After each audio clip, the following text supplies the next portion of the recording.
দুপুরবেলায় ভাতের শেষ পাতে আচার খেতে আমাদের সকলেরই পছন্দ হয়। আর নিরামিষ দিনে ডাল ভাতের সঙ্গে যদি এরকম সুন্দর একটা আচার থাকে, সেই দিনটা যেন খুবই ভালোভাবেই কাটে। আমি অমৃতা, আপনারা দেখছেন অমৃতা রান্নাবান্না চ্যানেলে। আজকের রেসিপি আমড়ার টক ঝাল মিষ্টি আচার। তো আমড়ার আচার বানানোর জন্য আমি নিয়ে নিয়েছি এখানে 600 গ্রাম আমড়া।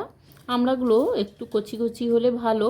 তো আমার আমড়াগুলো খুব কচি নয়, একটু শক্ত শক্ত, তাই আমড়াগুলো আমি প্রথমেই বোঁটার দিকটা কেটে তারপরে পুরো খোসাটা ছাড়িয়ে নিচ্ছি। এখন যেহেতু বর্ষাকাল, রোদে না দিয়ে যেভাবে আমি আমড়ার আচারটা বানাই সেটা আপনাদের আজ শেয়ার করব। এই পদ্ধতিতে আমড়ার আচার বানালে আপনারা বছর জুড়ে সংরক্ষণ করে রাখতে পারবেন। তো এখন প্রত্যেকটি আমড়া আমি খোসা ছাড়িয়ে নিয়েছি। দেখুন, এখন আমি আমড়াগুলোকে জল দিয়ে ভালোভাবে হাত দিয়ে চটকে চটকে ধুয়ে নেব, যাতে আমড়ার মধ্যে কোনো রকম নোংরা না থাকে। এখন আমি জল ঝরিয়ে আমড়াগুলোকে তুলে নেব একটি পাত্রের মধ্যে। এখন তো আমড়ার সিজন, তাই বাজারে প্রচুর পরিমাণে আমড়া পাওয়া যাচ্ছে, এই জন্য আজকে বানাবো আমড়ার আচার। এখন আমি আমড়াগুলোকে একটি কিচেন টোয়ালে দিয়ে ভালোভাবে মুছে নিচ্ছি, যাতে আমড়াগুলো ভালোভাবে ড্রাই হয়ে যায়। আমড়ার আচারগুলো করার সময় এইভাবেই ড্রাই অবস্থায় করতে হবে, তাহলে আমড়ার আচার সারা বছর ভালো থাকবে। আর এখন আমি আমড়াগুলোকে ভালোভাবে ঘুরিয়ে ঘুরিয়ে কেটে নিচ্ছি। এইভাবে কেটে নিলে আচারটা খুব ভালো টেস্ট হয়। এইভাবে কেটে নেওয়ার কারণে নুন, হলুদ, তেল, মশলা সমস্ত কিছু আমড়ার মধ্যে ঢুকে খুব সুন্দর একটা সেন্ট হবে এবং টেস্ট হবে। রোদের বেলা সবার সঙ্গে বসে গল্প করতে করতে এই আমড়ার আচার একটা একটা খেতে এত মজা লাগে, এটা একবার আপনারা বানিয়ে খেলে বুঝতে পারবেন। দেখুন বন্ধুরা, কি সুন্দরভাবে আমি কেটে নিয়েছি প্রত্যেকটি আমড়াকে। আচার করার জন্য কিছু মশলা আমি এখন মিশিয়ে নেব। তো এখন দিয়ে দিচ্ছি পরিমাণ মতো লবণ, পরিমাণ মতো হলুদ গুঁড়ো, আর দিয়ে দেব 2 চামচ মতো লাল লঙ্কার গুঁড়ো। তো এইভাবে লবণ, হলুদ আর লঙ্কা গুঁড়ো দিলে টেস্ট ভালো হয় আর কালারটাও খুব সুন্দর আসে হলুদ আর লঙ্কা দেওয়ার জন্য। তো এখন আমি ভালোভাবে শুকনো উপকরণগুলো মিশিয়ে নিচ্ছি ঝাঁকুনি দিয়ে দিয়ে। দেখুন কত সুন্দর মাখানো হয়েছে, কালারটা কি দারুণ এসেছে। তো এখন রান্নাতে চলে যাই। আমি প্রথমেই গ্যাসের ওভেনটা অন করে নিচ্ছি। এখন বসিয়ে দেব একটি কড়াই। প্রথমেই আচার করার জন্য একটি মশলা বানিয়ে নেব। তার জন্য দিয়ে দিলাম 5 থেকে 6টা শুকনো লঙ্কা। লঙ্কাটাকে ভালোভাবে ভেজে নিতে হবে। তো কিছুটা ভাজা হলেই দিয়ে দেব 3টে গোলমরিচ। গোলমরিচটাকেও লঙ্কার সঙ্গে ভেজে নিচ্ছি। আর এখন দিয়ে দিলাম ধনিয়া। ধনিয়াটাকে একটু ভাজা ভাজা হলে দিয়ে দিচ্ছি জিরে গুঁড়ো, গোটা জিরেটাকেও ভেজে নিচ্ছি।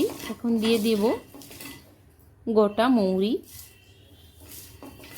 সমস্ত কিছু কিন্তু আমি 1 চামচ করে দিচ্ছি। আর এখন দেব 5 ফোড়ন 1 চামচ, আর সবশেষে দিয়ে দেব কালো সর্ষে। তো সমস্ত কিছুকে আমি ভালোভাবে ভেজে নিচ্ছি। অবশ্যই মনে রাখবেন সর্ষেটা কিন্তু সব শেষে দেবেন, তা না হলে পুড়ে তেতো লাগবে। মশলা পুড়ে গেলে খুব বাজে টেস্ট হবে আচারটা। তো সমস্ত কিছু নেড়েচেড়ে ভেজে আমি এখন শিলনোড়ায় গুঁড়ো করে নিচ্ছি। শিলনোড়ায় গুঁড়ো করার সময় মনে রাখবেন মশলাটা মসৃণ করবেন না, আধ ভাঙা করবেন। তো আপনারা মিক্সিতেও করতে পারেন, মশলাটা যেন আধ ভাঙা হয়, পুরো মসৃণ নয়। আর নিয়ে নিয়েছি আচারে দেওয়ার জন্য 250 গ্রাম আখের গুড়। তো গুড়টাকে ডেলা ছিল বলে আমি একটু শিলনোড়ায় গুঁড়ো করে নিলাম।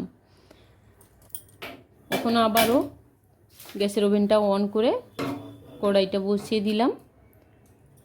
গরম হলেই দিয়ে দিচ্ছি সরিষার তেল। আচারে অবশ্যই সরিষার তেল দেবেন, তাহলে আচারটা খুব ভালো হবে এবং অনেক দিন ভালো থাকবে। এখন দিয়ে দিচ্ছি 2টো শুকনো লঙ্কা। শুকনো লঙ্কাগুলোকে নেড়েচেড়ে একটু ভেজে নেব। তো তারপরেই দিয়ে দেব 5 ফোড়ন। 5 ফোড়নটা দিলে আচারের মধ্যে সুন্দর একটা স্মেল আসবে। পাঁচ ফোড়নটাকেও আমি নেড়ে চেড়ে ভেজে নেব। এই আচার কিন্তু খুব কম তেল মশলা দিয়েই বানানো হয়। তো এখন আমি দিয়ে দেব এই মাখিয়ে রাখা আমড়াগুলোকেও ভালোভাবে নেড়ে চেড়ে কষিয়ে নেব এই মশলার সঙ্গে। এখন আমি আমড়াটাকে ঢাকিয়ে দেব 5 মিনিটের জন্য। যেহেতু আমড়াটা আমার সেদ্ধ করা ছিল না, সেই জন্য মাঝে মাঝে এইভাবে ঢাকনা দিয়ে দেব, আবারও 5 মিনিট পরে ঢাকনা খুলে নাড়িয়ে চাড়িয়ে দেব।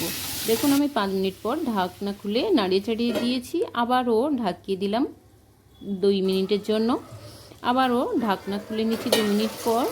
এখন আমি নাড়িয়ে চাড়িয়ে দিচ্ছি। এইভাবে কয়েকবার ঢাকনা দেব আর ঢাকনা খুলে নাড়িয়ে চাড়িয়ে নেব। এতে করে আমার আচারের আমড়াগুলো খুব সুন্দরভাবে ভাজা ভাজা হয়ে যাবে আর সুন্দর একটা টেস্ট এসে যাবে। এই আচার সবচেয়ে কম সময় কম তেল মশলা দিয়ে সহজভাবে বানানো যায়। আমড়াগুলো ভালোভাবে কষানো হয়ে গেছে। এখন দিয়ে দিচ্ছি আখের গুড়টা আমি খুব ভালোভাবে নেড়ে চেড়ে মিক্সড করে নেব আমড়ার সঙ্গে। এইভাবে আমড়ার আচার বানালে আমড়ার আচারটি দুর্দান্ত টেস্ট হয়। তাই এই বাজারে আমড়া শেষ হয়ে যাওয়ার আগে আমড়ার আচারটি একবার বাড়িতে বানিয়ে নিন, দেখবেন আপনাদের খুবই ভালো লাগবে। নাড়তে নাড়তে দেখুন কি সুন্দর গুড়টা গলে গিয়ে আমড়ার সঙ্গে মিশে যাচ্ছে। এখন আমি দিয়ে দেব ভেজে গুঁড়িয়ে রাখা মশলাগুলো। খুব বেশি মশলার প্রয়োজন নেই, তাই কিছুটা মশলা আমি রেখে দিলাম। যতটা প্রয়োজন ততটা দিয়ে এখন আমি নেড়ে চেড়ে নিচ্ছি ভালোভাবে। দেখুন আচারটা কি দারুণ কালার চলে এসেছে আর কি সুন্দর সেন্ট হচ্ছে। এখন দিয়ে দিচ্ছি বিট লবণ। তো বিট লবণটা অবশ্যই করে দেবেন যদি আপনাদের হাতের কাছে থাকে। বিট লবণ দিলে আচারের টেস্ট দ্বিগুণ বেড়ে যায়। আর এখন ভালোভাবে নেড়ে চেড়ে পুরোটাতে মিক্সড করে নিচ্ছি। আচার এখন পুরোপুরি রেডি। গ্যাসের ওভেনটা আমি অফ করে দিচ্ছি। তো বন্ধুরা, এরকম সুন্দর রেসিপি পেতে অমৃতা রান্নাবান্না চ্যানেলটি সাবস্ক্রাইব করে পাশের বেল বাটনটি প্রেস করে রাখুন, যাতে করে অমৃতার রান্নাবান্না চ্যানেলে অল নোটিফিকেশান আপনাদের কাছে পৌঁছে যায়। আর রেসিপি ভালো লাগলে অবশ্যই লাইক করুন আর কমেন্টে জানান রেসিপি কেমন লেগেছে আপনাদের, ও রেসিপিটি শেয়ার করে আমার পাশে থাকার অনুরোধ রইল। ফিরে আসছি পরের রেসিপিতে। ততক্ষণের জন্য ভালো থাকবেন, সুস্থ থাকবেন আর সঙ্গে থাকার জন্য ধন্যবাদ।